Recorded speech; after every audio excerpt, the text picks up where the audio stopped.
അന്ത്യനാളിൽ അല്ലാഹു നീതിയുടെ തുലാസ് നാട്ടിവെക്കും. ഖിയാമത്ത് നാളിൽ അല്ലാഹു നീതി നടപ്പാക്കും. ഫലാ തുദ്ലമു നഫ്സുൻ ശൈആ, ഒരാൾക്കും ഒരൽപ്പം പോലും അനീതി അവിടെ ഏൽക്കേണ്ടി വരികയില്ല, അതിക്രമം ആരോടും ഉണ്ടാവുകയില്ല.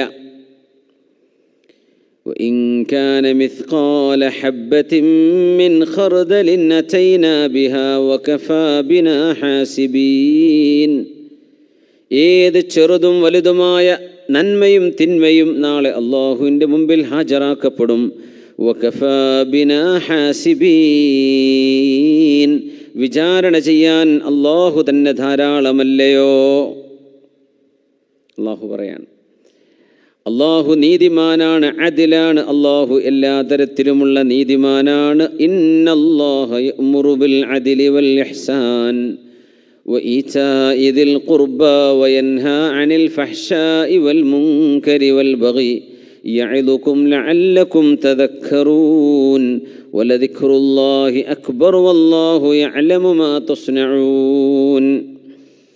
മഹാനായ ഉസ്മാൻ ഇബ്നു മദ്ഊൻ റളിയല്ലാഹു അൻഹു പറയുമായിരുന്നു, ഇസ്ലാം ആശ്ലേഷണം, ഇസ്ലാമിലേക്ക് ഞാൻ എൻ്റെ മനസ്സ് ഇസ്ലാം സ്വീകരിച്ചു എന്ന് തന്നെ ആ ഒരു ആദ്യ കാലഘട്ടത്തിൽ എൻ്റെ മനസ്സിനുള്ളിലേക്ക് ഇസ്ലാം ആഴ്ന്നിറങ്ങിയത് ഈ ആയത്ത് കേട്ടപ്പോഴാണ്. ഇന്നല്ലാഹ യഅ്മുറു ബിൽ അദ്ലി വൽ ഇഹ്സാൻ, അല്ലാഹു നന്മ ചെയ്യാനും നീതി ചെയ്യാനും നിങ്ങളോട് കൽപ്പിച്ചിരിക്കുന്നു. നമ്മളോടൊക്കെ നീതി ചെയ്യാൻ അല്ലാഹു കൽപ്പിക്കുന്നു.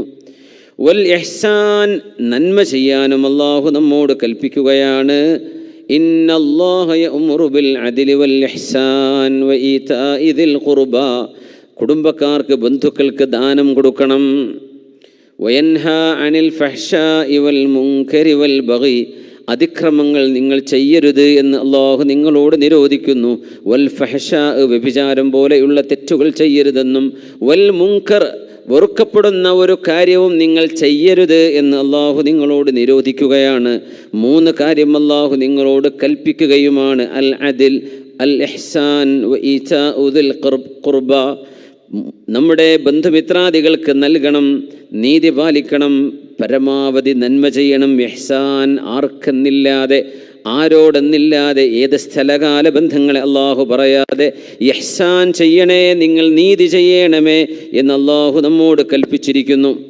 അല്ലാഹുവിൻ്റെ എല്ലാ പ്രവർത്തനങ്ങളും നീതിയുക്തമാണ്. അല്ലാഹുവിൻ്റെ പ്രവർത്തനങ്ങൾ നീതിയിൽ അധിഷ്ഠിതമാണ്.